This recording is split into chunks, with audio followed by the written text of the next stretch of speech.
ya. Bien. Vale, pues antes de empezar, una cosilla, antes de que continuemos con lo que estábamos, compartir aplicación pantalla, a ver.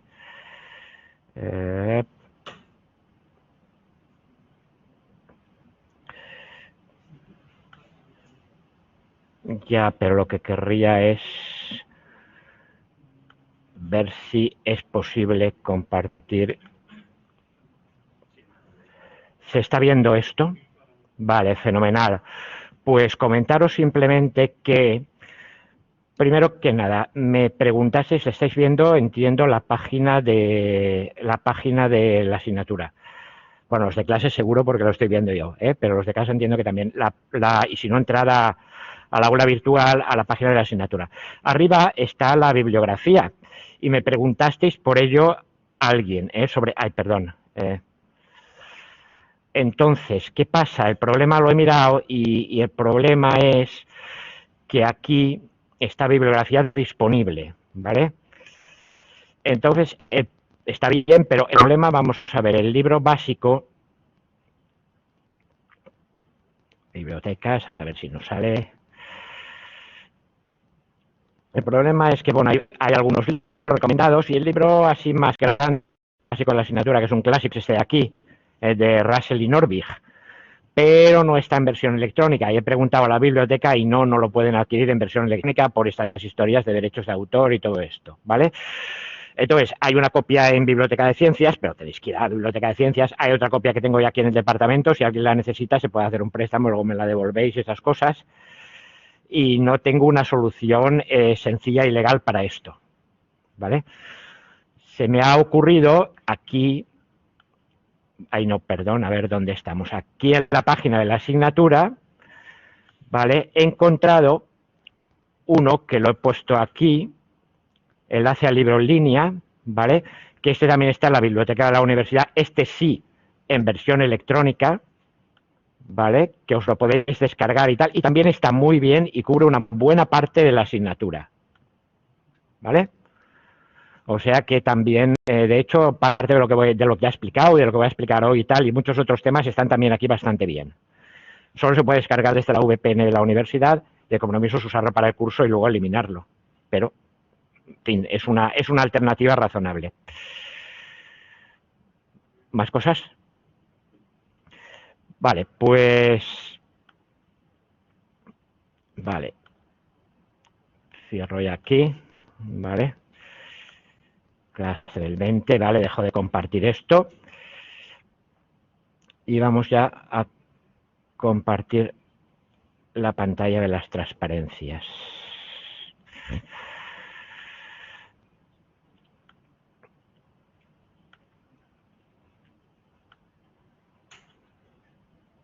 Vale.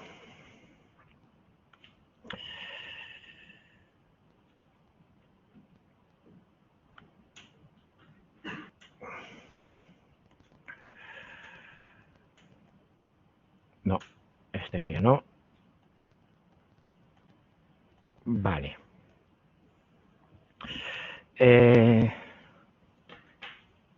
Estamos viendo esto de las arquitecturas multiagente, las arquitecturas que intentan coordinar múltiples agentes y, como os dije, presentan serias dificultades de interferencia entre los agentes, de que era difícil reconocer cuándo uno o varios agentes eran improductivos y que no era obvio cuál era el grado correcto de individualidad y de autonomía, ¿vale? Había que saber si formábamos equipos homogéneos o heterogéneos, si teníamos un control centralizado o distribuido, si la cooperación entre ellos era activa o no, y luego cómo se comunicaban, si se lanzaban mensajes explícitamente unos a otros o se comunicaban a través del ambiente, o sea, un agente cambiaba el ambiente y los demás lo veían y entonces actúan de otro modo distinto, lo cual se puede considerar en cierto modo una forma de comunicación. Para ilustrar esto hay un vídeo muy bueno. No sé si explicar primero las arquitecturas de pizarra o poner directamente. Voy a poner un momento, sí. Vamos a ver.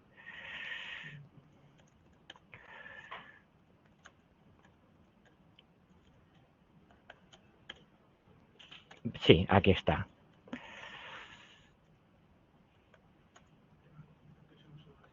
Sí, ya, ahora comparto, ya lo sé que no se ve. A ver,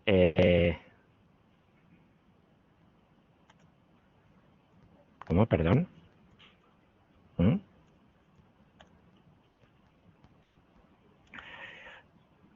De hecho, voy a cambiar la compartición, voy a compartir el vídeo. A ver, dejar de compartir y ahora compartir aplicación pantalla. VLC. Vale. Bueno.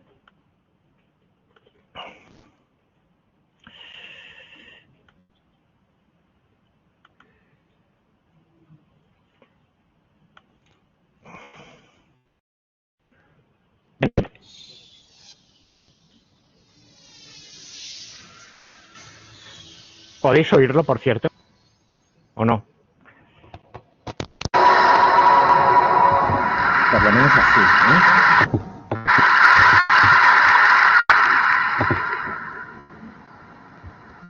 Good morning. I'm here today to talk about flying beach balls. Agile aerial robots like this one. I'd like to tell you a little bit about the challenge in building these and some of the terrific opportunities flying this technology. Bueno, no vamos a verlo So these robots, pero agile, they're not esto es una introducción a vehículos aéreos y tal. a helicopter. It's been created by two seats about 8 inches in diameter. Speed, the robot hovers. If you increase the speed of each of these rotors, then the robot flies up, it accelerates up. Of course, if the robot were tilted, inclined to the horizontal, then it would accelerate in this direction. So to get it to tilt, there's one of two ways of doing it. So in this picture, you see that rotor 4 is spinning faster, and rotor 2 is spinning slower. And when that happens, there's a moment. Vale. Para un momentito.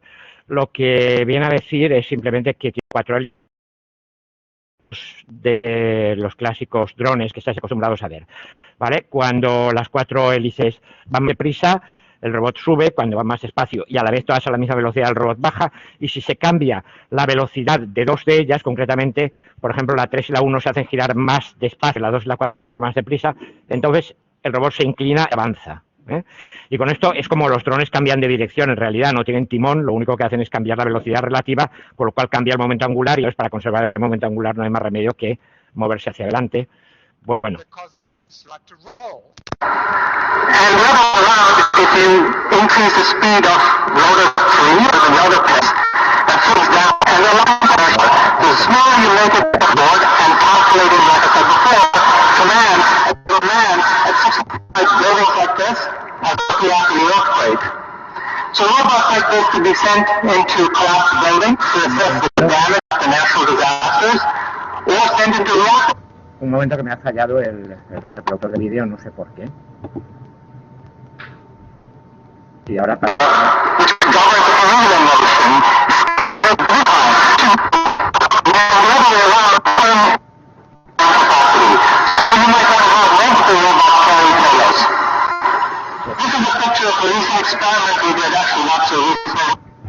Vale, lo siento, no sé por qué pasa esto. A ver.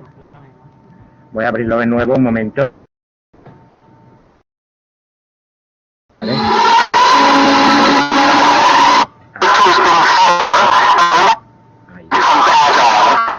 So here R is the characteristic length of the robot, it's actually half the diameter. And there are lots of physical parameters that change as you reduce R. Vale, lo que está diciendo es cuanto más lo son, evidentemente más difíciles de controlar. Aquí está cómo cambian la velocidad, la inclinación, la inercia y la aceleración en función del radio del dron. Cuanto más grande hagas el radio, más estable lo tienes, pero también más difícil de controlar, ¿vale? Porque la inercia sobre todo va con R a la quinta, que es una barbaridad. Bueno, continuamos aquí. Inertia, or the resistance to motion. So it turns out why build robots like this? Well, robots like this many applications. You can send them like buildings like currently did actually not so recently more in Sendai, shortly after the earthquake. Pues sí que vamos bien, no sé qué le pasa. A ver, voy a dejar de compartir esto y voy a intentar... Qué bien. Vamos a ver. Si es que a mí lo que me gusta es mi player, no es este.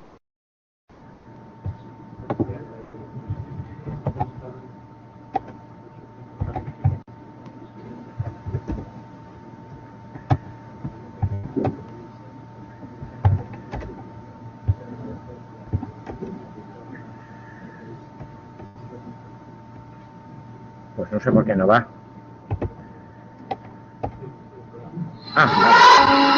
Vale. Esto sí.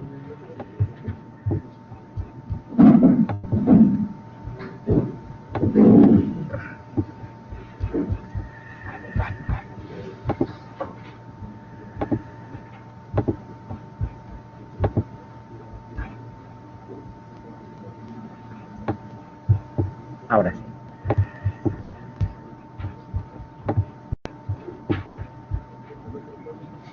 Bueno.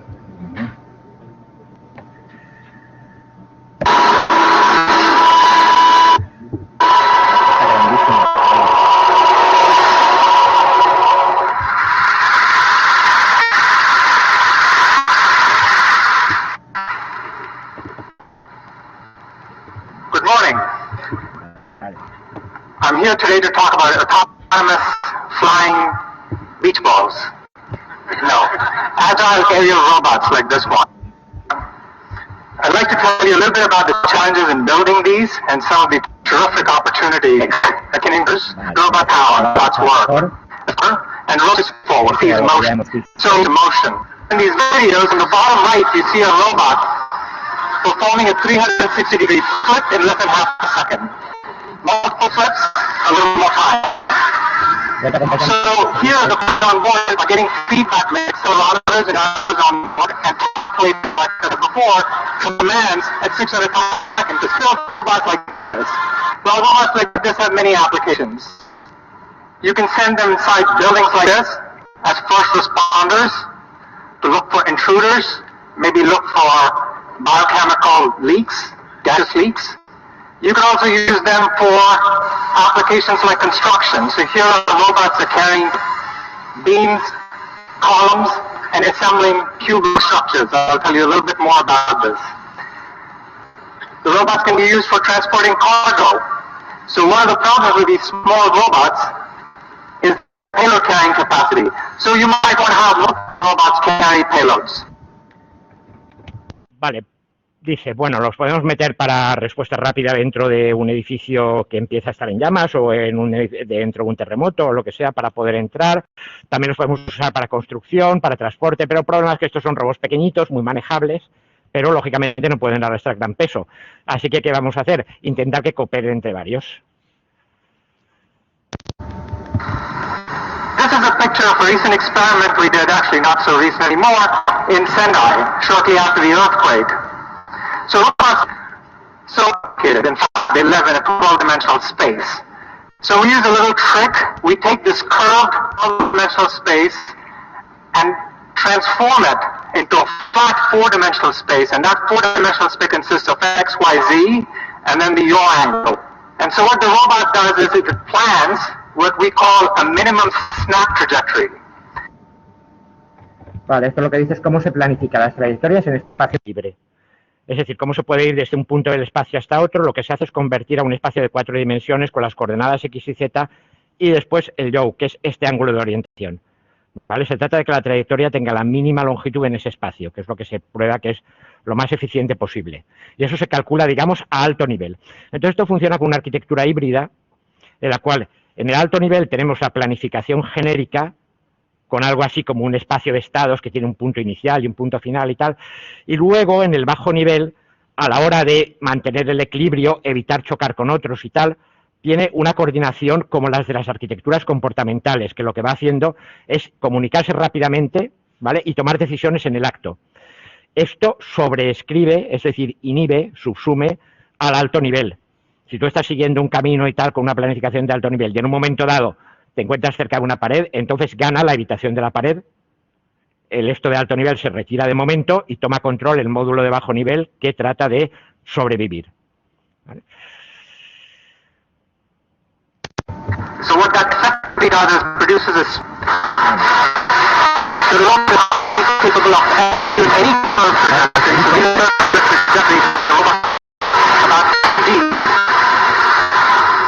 Here you have overhead motion capture cameras on the top that tell the robot where it is 100 times a second. It also tells the robot where these obstacles are.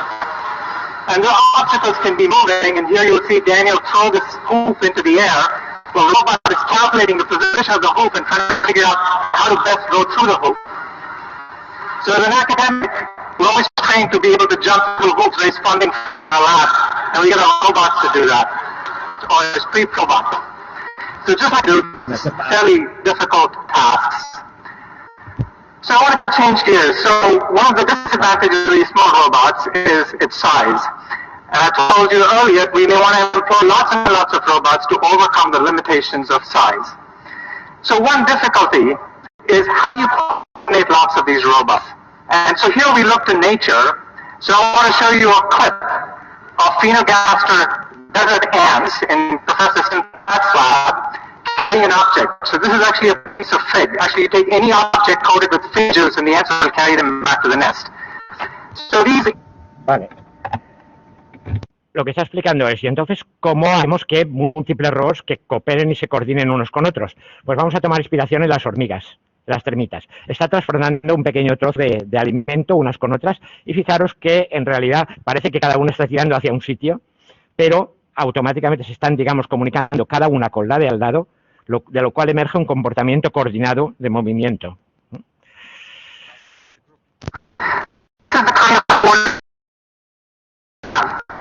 So when we have a robot which is surrounded by neighbors, and let's look at robot I and robot J, what one the robot has to do is to monitor the separation between them as they fly in formation. And then you want to make sure that this separation is within acceptable levels.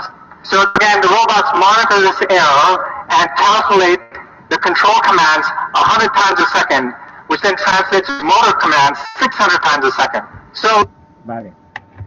Lo que está diciendo es que cada uno monitoriza la posición del de al lado solamente, y esa variable de error, que es la diferencia entre las posiciones menos la separación que tiene que quedarse, es monitorizada 600 veces por segundo.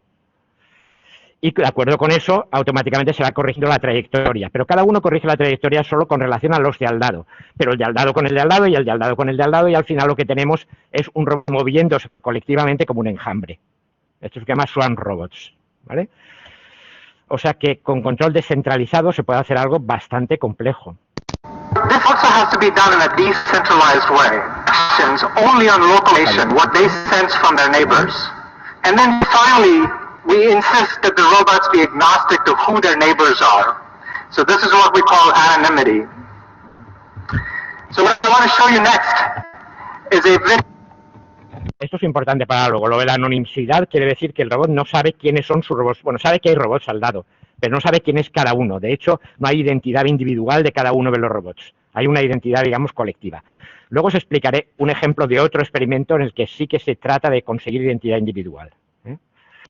Of 20 formations. As you can hear, it collapsed from a dimensional formation to planar formation, and to find two obstacles, they can adapt the formations on the fly.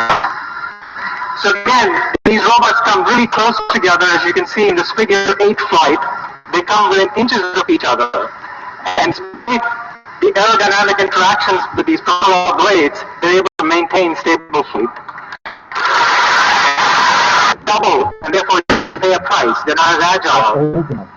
To gain in terms of payload carrying capacity. The application I want to show you again, this is in our lab. This is work done by Quentin Lindsay, who's a graduate student. So his algorithm essentially tells these robots how to autonomously build cubic structures from box-like elements. This algorithm tells the robot what part to pick up, when, and where to place it. So in this video you see, and it's sped up 10, 14 times, you see 3 different structures being built by these robots. And again, everything is autonomous, and all Quentin has to do is to give them a blueprint of the design that he wants to build. So, vale, o sea que básicamente ha dicho que hay un algoritmo de bajo nivel que le dice a cada robot qué pilote tiene que coger y en qué momento, ¿vale? Pero aparte de eso, no el movimiento concreto que tiene que hacer para llevarlo y tal, eso ya es de planificación individual. Y como os he dicho, eso se hace a bajo nivel, con comportamientos y reflejos, y el algoritmo de arriba que dice que va en cada sitio y en cada momento, que sería algo así como la construcción de un mundo de bloques que os conté el otro día, pero más complicado, un poco más complicado, pues se puede hacer con la formulación que tú quieras, ¿eh? Y ahora ya para terminar, simplemente resumen del vídeo, y ahora ya para terminar es simplemente una demo de los robots tocando una especie de all these experiments, and what if there's no are features like those? So the robot then figures out what the features are, builds a map. So this robot is actually being commanded remotely by Frank, but the robot can also figure out where to go on its own. So suppose I want to send this into a building and I have no idea what this building look like. I can ask this what the best point B is at every time. So essentially it knows where to go for places that have the least information. And that's how it's like this can really, there are one of those places. Bueno, esto que habéis visto ahora se llamaba SLAM, Simultaneous Localization and Mapping, es la localización y mapeado simultáneo. Cuando el robot no tiene mapa del entorno, con los sensores, y le habían puesto un sensor tomado de la Microsoft Kinect, que tiene una especie de sensor de profundidad para saber la distancia de los objetos. A partir de ahí iba construyendo no un mapa completo, sino simplemente obstáculos, paredes, pero eso, sabiendo su posición aproximada, lo iba completando y poco a poco va teniendo una especie de mapa de la habitación. El robot de aspiradora, que venden ahora, los Roomba, hacen una cosa similar. Al final terminan por aprenderse un poco el mapa de tu casa. Pero un mapa no tiene una representación interna de líneas y tal como la tenemos nosotros, sino que es simplemente de obstáculos que van como percepciones sensoriales unidos a otra percepción sensorial que dice que por aquí no, y así sucesivamente, ¿eh? No es una especie de mapa explícito como tampoco lo tienen las termitas, ¿eh? Bueno, yo voy a la broma que hacía para terminar, que era simplemente pues hacerles tocar con una especie de xilófono y una especie de organillo electrónico el tema de las películas de James.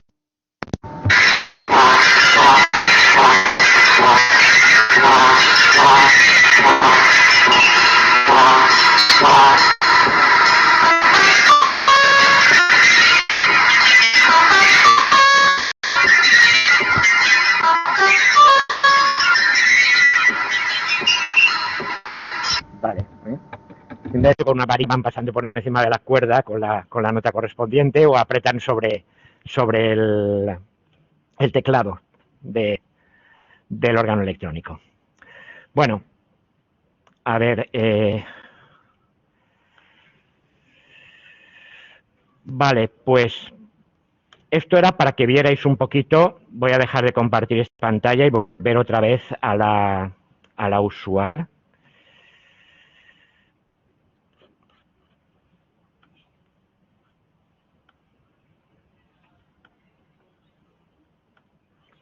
Vale. No sé qué tal se habrá terminado de oír esto desde casa o cómo habrá quedado grabado, luego lo veré. Os voy a dejar también el enlace a los vídeos estos, hay este y otro, os voy a colgar el enlace que es un vídeo en YouTube o en TED Talks directamente, ¿vale? Y lo podéis mirar. Vale. Bueno. Otro ejemplo de arquitectura multiagente más antiguo, de las primeras que hubo y también quizá un poco más, en cierto sentido más complejo, ¿vale? Era una arquitectura, lo que se llamaban las arquitecturas de pizarra. Cuando varios agentes tienen que actuar coordinadamente, en lugar de hacer un gran programa, ya hemos dicho que sobre todo estos programas complicados se hacen varios programas individuales, cada uno de los cuales se puede considerar un agente. ¿Qué ocurre entonces? Pues que la gente trata de emular al grupo de expertos que cooperan para obtener la solución a un problema. En una arquitectura de pizarra, que es un ejemplo de estos, de arquitectura multiagente, Lo que vamos a tener es, primero, una base de datos estructurada global que vamos a llamar la pizarra. La pizarra es un trozo de la memoria del ordenador donde vamos a ir leyendo y escribiendo cosas. Y tiene dos mitades. Una mitad que ponemos, por ejemplo, a la izquierda, donde está el modelo del problema, y otra mitad a la derecha, que es el estado actual de solución. Ahora veremos una arquitectura de este tipo con ejemplo, pero aquí tendrías, vamos a ver, tienes dos mitades, esta mitad de aquí, ¿vale?, que es el modelo, y esto de aquí, ¿vale?, perdón, no, al revés. Esta mitad de aquí es el estado actual de resolución, ¿vale? Y en esta mitad de aquí tienes el modelo. Esta mitad es de solo lectura y está llena desde el principio. ¿Cómo? Ha sido explícitamente llenada a mano con el conocimiento que tiene el programador acerca del problema que se tiene que resolver. Ahora lo veré con un ejemplo concreto y veréis un poco lo que va a haber aquí, ¿vale? Y esta otra parte se va a ir llenando. Inicialmente está vacía, y se va a ir llenando de cosas. ¿Quién la llena? La llenan los diversos agentes que van actuando y que en el lenguaje de estas arquitecturas se llaman fuentes de conocimiento, o KS, que Knowledge Sources, ¿vale? Que en realidad son lo que hemos visto como agentes. Lo digo porque es que cuando se hicieron estas cosas, esta arquitectura y tal, todavía no estaba el paradigma de agentes de moda, pero bueno. Perpendicularmente, hay además varios niveles que representan soluciones con grados cada vez mayores de abstracción. Estos son niveles, ¿vale? Entonces tenemos dos mitades y varios niveles. Y ahora, hay un conjunto de procesos, de programas concurrentes, que se llaman fuentes de conocimiento. Las fuentes de conocimiento miran la parte del modelo, ¿vale?, y apuntan en la parte derecha de la pizarra, ¿vale?, viendo el estado actual de la solución, genera la solución a un problema parcial. Y la apuntan en la parte de la pizarra que es de lectura-escritura. O sea, la fuente de conocimiento ve si puede actuar, actúa mirando el modelo y los datos que le van entrando en los sensores, y entonces instancia una parte del modelo al otro lado de la pizarra. Es decir, la fuente de conocimiento mira aquí y a los datos que le van entrando de los sensores. Con esto decide si puede crear, instanciar una estructura de datos aquí, ¿vale? Siempre en esta parte y en el nivel en el que crea que puede actuar. Ahora os pondré el ejemplo porque si no, no termina de entenderse. Hay, eso sí, un mecanismo de control, un proceso de reparto, que de entre todas las fuentes de conocimiento que pueden activarse en cada momento, elige la que lo va a hacer. Porque podría haber varios agentes que dicen, yo tengo una contribución posible a la pizarra. Y el otro que también dice, yo también tengo una contribución, yo también tengo una contribución. Entonces, ¿quién se pone y quién va primero? Hay un mecanismo de control y arbitración de esto. Entonces, una arquitectura de pizarra es una arquitectura multiagente con un equipo heterogéneo, porque cada fuente de conocimiento, como ahora veremos, sabe hacer una cosa. Hay un programa para detectar bordes, otro programa para detectar regiones, otro programa para analizar color, y así sucesivamente. Cada uno entrará cuando le toque y son heterogéneos. Tienen control centralizado, o sea, hay un único módulo de control que dice quién actúa ahora sobre la pizarra, y hay una cooperación activa, pero sin comunicación explícita. O sea, las fuentes de conocimiento no se comunican unas con otras. Una no dice, he encontrado un borde. Si, por ejemplo, en una imagen que ahora vamos a ver, ¿vale?, en un detector de bordes. No dice, he encontrado un borde, sino que simplemente ha encontrado ese borde y entonces, con permiso del módulo de control, lo escribe en la pizarra. Y luego escribe otro, y luego escribe otro, y luego escribe otro. Y de repente otra fuente de conocimiento se da cuenta de que hay 4 bordes muy cerca unos de otros que delimitan una zona. Y que esa zona es el mismo color. Automáticamente dice, he encontrado una superficie. y lo marca como superficie en el nivel superior, ¿vale? O sea, son de tipo oportunista. Cada fuente de conocimiento actúa cuando ve que puede actuar de acuerdo a lo que haya escrito en la pizarra. La idea de Visions, y cuando lo probaron la primera vez, hoy está pasado de moda, pero se siguen usando arquitecturas de esta clase, con control centralizado oportunista, que se llama en muchos otros programas y sistemas de conocimiento. Lo hicieron para interpretar escenas tomadas por una cámara normal en color de zonas unas típicamente de ciudades americanas. Esto que sale en las películas americanas, que te ves ahí lo que ellos llaman suburb, pero que la traducción por suburbio no es nada correcta, porque en castellano suburbio tiene un sentido peyorativo, y allí lo que quieren decir es al contrario casi. Es esa zona de fuera de la periferia de la ciudad, con todo calles perfectas y limpias y ordenadas, con casitas con sus jardines y todas esas cosas, ¿no? Entonces, tomando imágenes de eso, se trataba de que al final el sistema pudiera interpretar la imagen diciendo qué es lo que se veía en ella, y aparte dividiendo la imagen en zonas y etiquetando cada zona. Es decir, terminando por decir, vale, esto es una casa, esto es un jardín, esto es un coche, esto es una calle, así, ¿vale? Eso es la interpretación simbólica. Al final, ¿qué hemos hecho? Se trataba con esto de resolver el problema del ligado de símbolos que os comenté en el primer tema. ¿Cómo relacionas lo que tienes en la memoria con el mundo real? Mediante una etiqueta simbólica, o sea, una marca que diga esto es tal cosa. Bien, ¿cómo hacía eso? Pues primero, había sido llenada la memoria con modelos de lo que típicamente se puede uno encontrar. ¿Qué se encontraba? Pues, por ejemplo, se encontraba arriba, ¿vale? Una casa, una escena de una casa. ¿Qué hay en una escena de una casa? Hay hierba, hay un garaje, hay una casa, puede haber un árbol o no. O sea, estas cosas son modelos de lo que puede haber, no de lo que luego hay necesariamente. Vale, y cuando te encuentras un garaje, ¿qué es? Pues vale, un garaje es un objeto. Y ese objeto es, a nivel de volumen, un sólido paralelepípedico. Vamos, un ortoedro, una caja, ¿no? ¿Y eso cómo se ve? Cuando tú lo ves desde el punto de vista de una superficie, bueno, primero, desde el punto de vista del volumen y de la superficie, se ve como rectángulos planos unidos. Pero cuando las ves, eso lo ves como una región, y entonces el rectángulo no lo ves como un rectángulo, sino como un trapezoide. O sea, lo que en la realidad es esto, al verlo desde cierto ángulo, se proyecta como un trapezoide. Entonces, ¿qué es lo que hacía luego el trapezoide? ¿Cómo sabes qué es un trapezoide? Un trapezoide es un ángulo agudo y un ángulo obtuso y una serie de líneas rectas. Por tanto, para determinar que algo es un trapezoide en la imagen, tendrás que detectar líneas rectas y detectar ángulos. Había una fuente de conocimiento que está aquí abajo, ¿vale?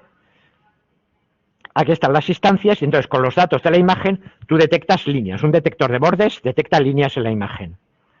Después un detector de esquinas detecta dónde se cruzan esas líneas y determina el ángulo. Y marca en este nivel que he encontrado un segmento aquí y le marca sus coordenadas. He encontrado un ángulo aquí y le marca sus coordenadas. Esta fuente de conocimiento, cuando ve que hay 4 segmentos muy cercanos unos a otros con unos ángulos apropiados, 4 dos rectos y 2 agudos y 2 obtusos, ¡pup!, dice, se me enciende la lucecita, esto es un trapezoide, y lo marca aquí como trapezoide. Entonces, Reg 85 es una instancia del trapezoide. En el modelo, lo que se dice es qué vas a esperar encontrar en la imagen. Y cuando lo encuentras, lo marcas aquí en la memoria de lectura-escritura como una instancia. Esto es Reg 35, es decir, he encontrado una región que es de forma trapezoidal y que le voy a dar la etiqueta región 35. Que el número, ¿cómo lo saca? Pues consecutivamente, conforme las va encontrando, les va dando número. Región 68, tal. Luego, otra fuente de conocimiento aquí arriba se da cuenta de que hay 2 regiones aproximadamente del mismo color y en la misma zona de la imagen. Esto puede ser parte de un paralelepípedo, o sea, de un objeto. Cuando tienes bastantes zonas del objeto, arriba alguien se da cuenta de que eso, de acuerdo a los colores y a las formas, podría ser una casa. ¿Vale? Entonces la idea es esa, ir construyendo de abajo arriba e ir lanzando cuando puedes. Esto maneja conocimiento parcial. Oye, y si tengo 3 bordes y me falta el cuarto, ¿por qué me falta? Porque me lo tapa un árbol. Era capaz de inferir que con 3 probablemente fuera tal. Entonces lo marcaba con una cierta probabilidad y trataba de subir hacia arriba. ¿Vale? Cuando resulta que encima el otro fuente de conocimiento te ha detectado una mancha ovoidal verdosa y una mancha vertical marrón, eso es árbol. Y si encima estaba delante, pues entonces refuerza la idea de que efectivamente aquello era un trapezoide que no se ha podido ver completo. Y así sucesivamente. Bueno, pues llegaba a unas conclusiones más o menos razonables con fotos de... Y a diferencia de las aproximaciones modernas, esto hoy ya se hace con Deep Learning. ¿Vale? Pero ¿qué pasa? Que esto nunca confundía un perro con un coche ni cosa parecida. Lo que podía ocurrir es que no los detectase. Que le parecieran demasiado raros, que no encajaran en el modelo y que por tanto lo dejara en blanco. Y esa zona de la imagen quedaba como incógnita o desconocida. ¿Qué es mejor? Pues depende, ¿vale? Pero que esto eran, recordad, aproximaciones simbólicas, que usaban la hipótesis del sistema físico de símbolos. Yo tengo cosas en la memoria que quiero hacer corresponder con el mundo real. Y se llamaba una arquitectura multiagente porque hay varias fuentes de conocimiento operando, ¿vale? Bueno, pues esta era una aproximación, digamos, muy simbólica y muy analítica a la construcción de inteligencia artificial, resolviendo el problema que tenía la caja china, el problema del ligado de símbolos. Hay otra gente que dijo, no, esto es demasiado complejo, lo que tenemos que hacer es empezar a construir la inteligencia desde abajo. Al fin y al cabo hemos evolucionado, ¿no? Y hemos terminado siendo inteligentes. Así que no podríamos de alguna manera tratar de construir organismos muy sencillitos y emular en modo acelerado la evolución para ver si podemos hacer que tengamos algo más o menos inteligente desde abajo hacia arriba. Es vida artificial. La vida artificial es la parte de la inteligencia artificial que trata de reproducirla creando múltiples agentes situados. Recordad que os dije que agente situado era el agente que estaba en un entorno, se relaciona con ese entorno y está preparado y programado para sobrevivir y sacar partido de ese entorno. Si lo sacas o lo mueves a otro, no va a funcionar. Pero es que a los organismos vivos también nos pasa esto, así que tampoco es un problema. Entonces, haces un agente situado y que a semejanza de la vida natural, ese agente nazca, cambie, que es el equivalente a crecer, genere otros agentes, que es equivalente a reproducirse, y al final desaparezca o muera. Es necesario dar reglas de creación, de cambio, de generación y desaparición, y reglas básicas de interacción de unos agentes entre sí y de interacción con el entorno. También hay que introducir un mecanismo de cambios, de mutaciones, porque si no, no vas a conseguir nunca que la gente haga nada más que lo que hacía desde el principio. Como no consigas cambiarlo a sí mismo de alguna manera, no va a mejorar su comportamiento. Si no, y así con las mutaciones puedes garantizar un cambio global en la morfología y en el comportamiento de la comunidad. Esto, a nivel de software exclusivamente, generó una clase de algoritmos que se llamaron algoritmos, digo, se llamaron porque ya se usan también cada vez menos. Es que todas estas cosas cada vez se van usando, ha sido, lo del Deep Learning ha sido un poco como una expansión que ha ido expandiéndose como los gases, hasta ocupar todo el espacio disponible, y parece que todo lo que había ya no vale, no queda y tal, y no es cierto, que estas cosas funcionaron y funcionan muy bien, como también los modelos lineales básicos funcionaron y funcionan muy bien, y cada cosa hay que usarla en su contexto, ¿eh? Los algoritmos genéticos trataban de resolver problemas de optimización. O sea, yo tengo un problema y iban bien cuando tenías muchas soluciones a un problema, pero lo que querías no era cualquier solución, sino la mejor de todas, la óptima. Eran tantísimas que no puedes probarlas todas. Así que, ¿qué voy a hacer? Intentar probar algunas soluciones seleccionadas que tengan una cierta, no sé, que prometan, vaya, que esto probablemente va a salir mejor que lo otro. Así que voy a intentar usar las características de esta clase de soluciones que parece que van bien, a ver si, juntándolas un poco, consigo llegar a una solución mejor. La idea era, cada solución al problema se codifica como una cadena de bits. Y a eso se le llama un individuo. ¿Y eso cómo se hace? Bueno, pues depende del problema. Imaginemos que la solución a tu problema son dos números determinados. Entonces pones los números en binario, los pegas el uno al otro, ¿vale? Con un número de bits determinado, y eso ya es una cadena de bits, con una solución al problema. Imaginemos que tu solución al problema es... Os conté el problema del viajante, ¿no? Un grafo con ciudades, ¿o no os lo he contado? Vale, pues es el momento, porque lo vamos a usar luego en el tema siguiente. Muchos de estos problemas se representan como grafos. En estos grafos, lo voy a comentar inmediatamente, tienes estados, ¿vale? Y tienes operadores. Sí que lo comenté en el problema de la planificación de strips del mundo de bloques, había un árbol, ¿vale? No era un grafo, era un árbol, pero bueno, básicamente aquí, ¿vale? Tienes un estado y a partir de ese estado tú puedes aplicar un operador o otro. Y ahora, ¿cuál elegimos? Te lleva a otro estado, este es el operador pickup C, el pickup B, el pickup, ¿vale? O el operador, otro operador que había para depositar. Entonces nos podemos ir moviendo por todo este sitio. Entonces, sea con un árbol o sea con un grafo, ¿vale? Yo tengo el problema del viajante de comercio. Consiste en, tengo varias ciudades, y esas ciudades las represento por nodos en un grafo. Y luego tengo carreteras, o en general vías de comunicación, puede ser tren, puede ser avión, me da igual lo que sea, que unen las ciudades. ¿Vale? Cada una de ellas tiene una cierta, si es una carretera, por ejemplo, una longitud, 80 kilómetros, 70, 120, no está dibujado a escala, simplemente es, ¿vale? 200, 100, yo qué sé. Esto puede ser distancia en kilómetros o puede ser el coste. Por ejemplo, el precio del billete de avión que te lleva de uno a otro o lo que sea. Es decir, lo que te cuesta a ti llegar de una ciudad a otra. Y el problema es, si el viajante, por ejemplo, aquí también tenemos otra carretera de 100 kilómetros. ¿Vale? El grafo puede ser bastante complicado y bastante grande. Supongamos un viajante de comercio que empieza en una determinada ciudad. El problema es encontrar el camino que recorre todas las ciudades solo una vez cada una, si es posible, ¿vale? Al mínimo coste. Luego, encontrar un camino que recorra todas las ciudades una vez cada una, eso es muy fácil. De cada ciudad te vas a la más cercana, de la más cercana y así. Que por aquí no se sale, te vuelves atrás y luego sigues por la otra y al final terminas. Pero el problema es, ¿cuánto me habrá costado eso? ¿Cuántos caminos hay aquí? Una enorme cantidad, muchos más de los que os pudierais imaginar. Este grafo sencillito, poco, pero cuando empieces a complicarlo y a poner carreteras intermedias y a poner tal, tienes un montón de posibilidades. ¿En qué orden debería recorrer este grafo? Para recorrer todas las ciudades del modo más eficiente posible, con el menor coste. Es un problema típico en logística, pero que está conectado con muchísimos otros problemas bastante importantes en optimización.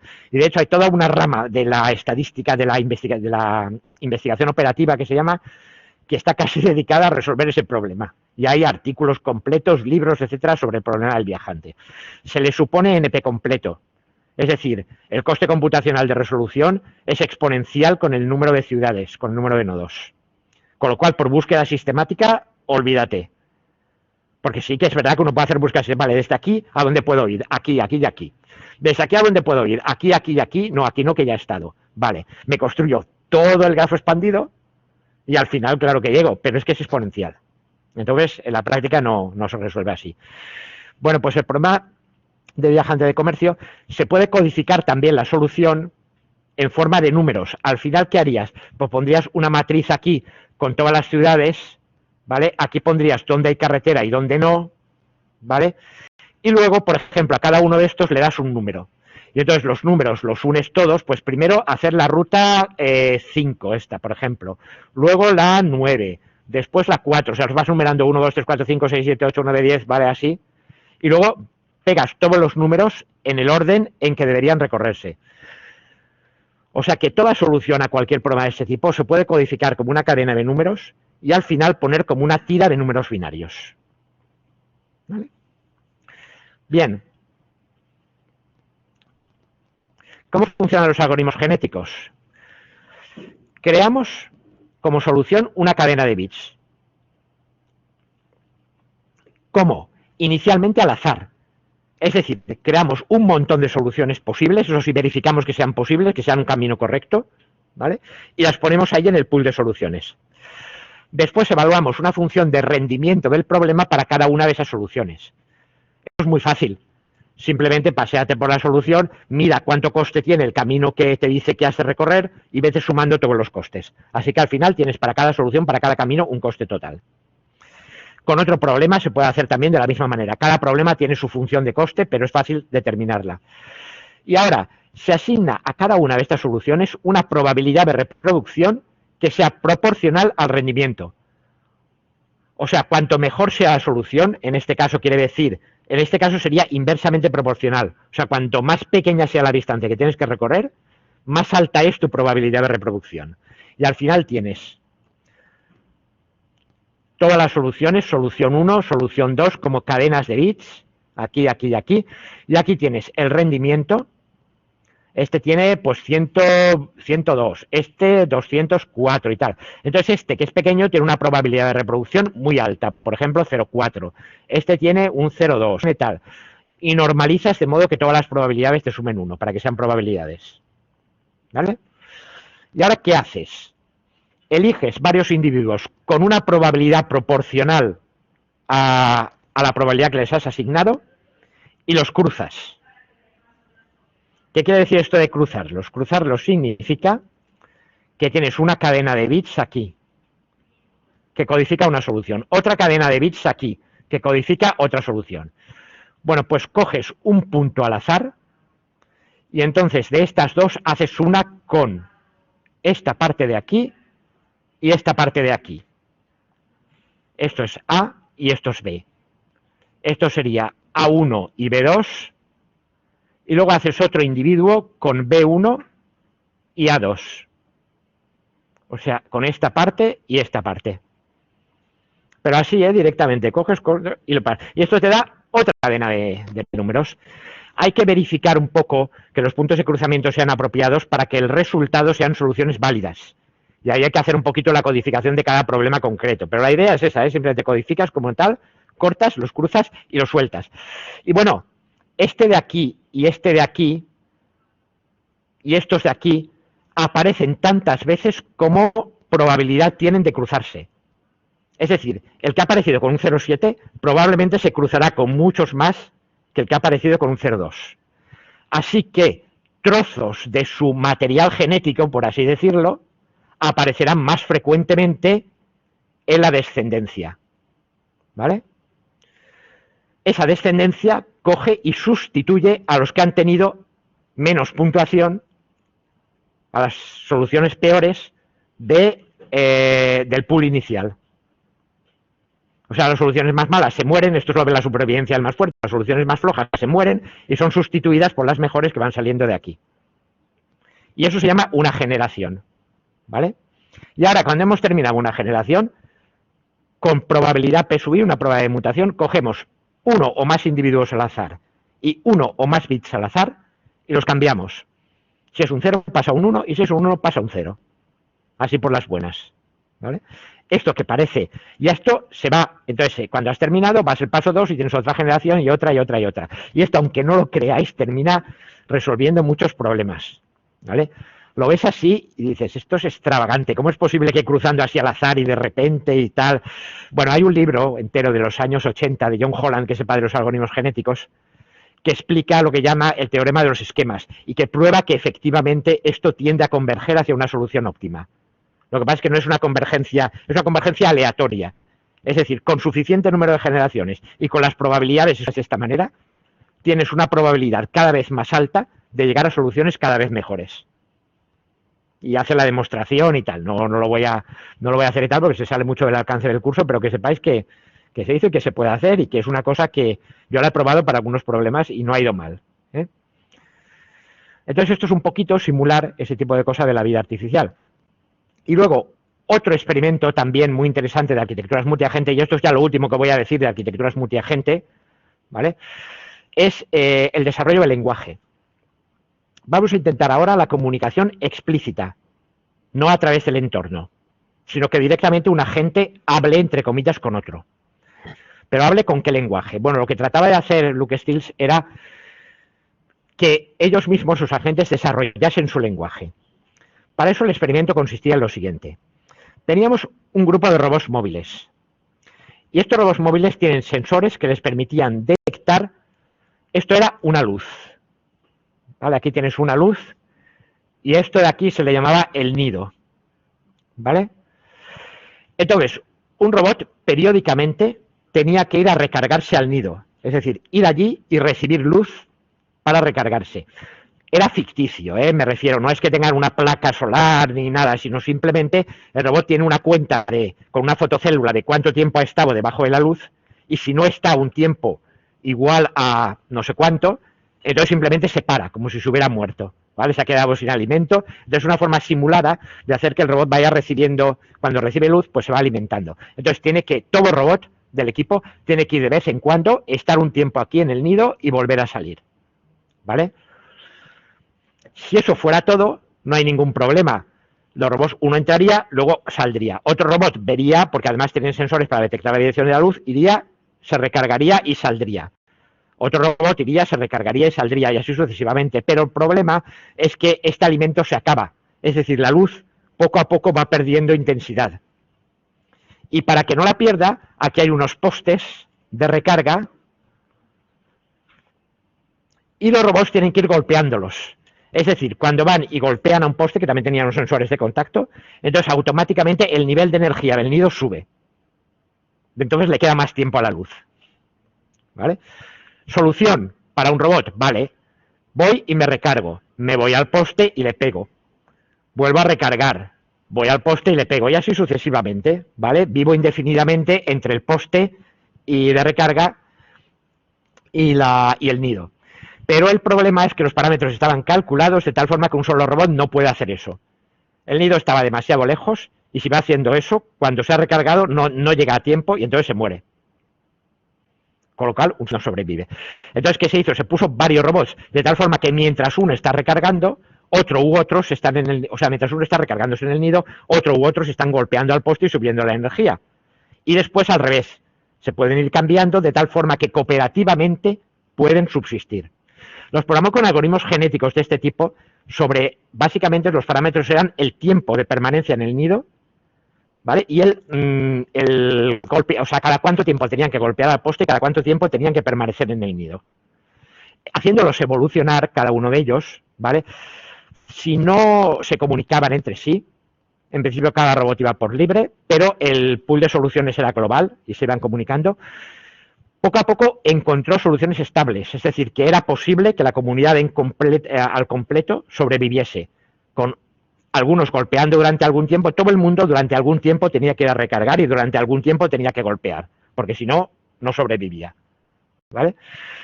Pero aparecieron temperamentos, es decir, robots que por casualidad eran más altruistas y otros como más egoístas. O sea, algunos pasaban más tiempo en el nido y menos golpeando y otros al revés, ¿vale? Esto sin comunicación. Y luego que intentó introducir comunicación, es decir, cada vez que golpeaba el poste, emitía una señal con una marca identificativa única para cada robot y a continuación una señal indicando que se había golpeado el poste. Lo mismo en el nido.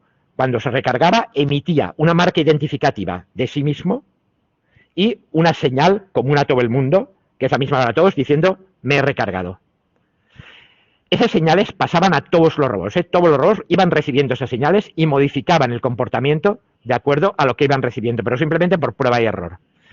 Bueno, pues con comunicación explícita aparecieron juegos lingüísticos, es decir, aparecieron cadenas de bits que identificaban a cada poste concreto y a cada nido concreto y que se iban extendiendo. Es decir, esa cadena de bits tenía prioridad sobre las demás cuando se había empujado más veces ese poste y entonces automáticamente los demás la reconocían como parte de ese poste. Es decir, era una forma de que el lenguaje se construyese asociando cadenas de bits a determinadas cosas del mundo real, pero por experiencia, o sea, por prueba y error. Como si a un niño, digamos, o a un grupo de niños los dejases así por las buenas, sin comunicación con otros adultos, y poco a poco irían desarrollando su propio lenguaje. ¿Hasta qué punto llegarían? Pues no se sabe, pero sí que hay experimentos de gemelos en los que desarrollan lenguajes propios y tal, en que ellos terminan hablando su propio idioma, además del que se les enseña. Y luego, como cada individuo emitía una marca única, eso sí, poco a poco se desarrollaba, dice él que esto era una forma, bueno, esto es una interpretación suya muy sui generis, que era una forma de desarrollar el concepto de ¿qué es yo? Es decir, al final cada robot terminaba por identificar una marca determinada con un robot determinado. Y el robot también terminaba identificando de alguna forma esa marca consigo mismo, puesto que era el que la emitía. ¿Hasta qué punto sabe el robot eso? pues en realidad no, en realidad solo está haciendo algoritmos. Pero de alguna manera, si terminaba por saber o identificar algo parecido a yo, sería solo porque otros se refieren a él. Es decir, porque recibía mensajes en los cuales los otros le dicen tú has hecho esto. Recibía mensajes con su propia marca indicando que se había hecho algo.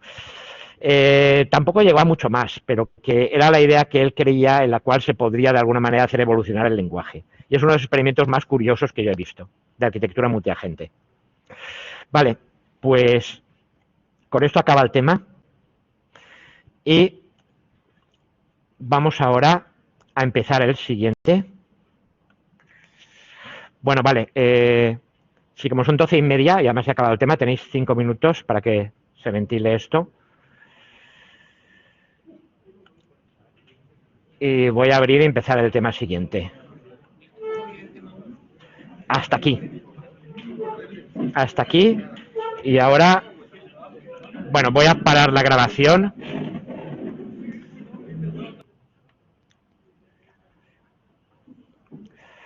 Vale, pues tema 2.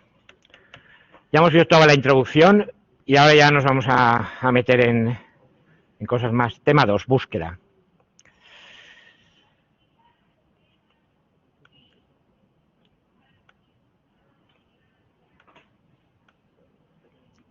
Vale. Vamos a comenzar definiendo espacios de estados y árboles de búsqueda, luego estrategias de búsqueda y finalmente búsqueda ciega y después búsqueda informada. Primero que nada, ¿qué es un estado? Ya hemos visto algo en algunos ejemplos que os he ido poniendo, ¿vale? De alguna manera ha salido implícitamente el concepto de estado, pero ahora lo tenemos que definir formalmente. El estado es, dado un sistema físico o un sistema lógico, ¿vale?, suficientemente complejo, como los que hemos visto aquí, pues robots que tratan de sobrevivir, robots que tratan de planificar cosas, de realizar una tarea, o el ajedrez, o el Go, los juegos, es decir, cualquier sistema de esto suficientemente complejo que tengamos que emplear técnicas de inteligencia artificial, lo podemos ver como, o la mayoría de los casos, lo que se llama un sistema con estados. Nos interesa analizar la evolución temporal de un sistema de estos cuando un agente actúa sobre él. En principio, el sistema viene descrito por muchos parámetros. Necesitamos muchas cosas y bastante complejas para describir a un sistema, pero vamos a elegir solo las que consideramos que son relevantes para nuestro propósito, que normalmente es llevar el estado a una situación concreta. Esto lo más claro son los juegos. Un estado es, por ejemplo, el ajedrez, un estado del tablero y la indicación de a quién le toca jugar. Con eso ya lo tienes en principio todo dicho, ¿o no? Bueno, depende, ahora lo veremos. Según para qué. Si lo que quieres es emitir en modo simbólico las jugadas que ganarían tu juego, entonces con eso tienes suficiente. Si necesitas mover físicamente las piezas, entonces a lo mejor con eso solo no. Necesitas más cosas, ¿vale? Estado de un sistema, por tanto, va a ser el conjunto de valores de unos parámetros que describan de modo unívoco la situación actual del sistema, ¿vale? Unívoco es que un conjunto de parámetros corresponda a una y solo una situación. Para cada conjunto de parámetros que tú has descrito ahí, tienes la situación concreta y no se confunde con ninguna otra.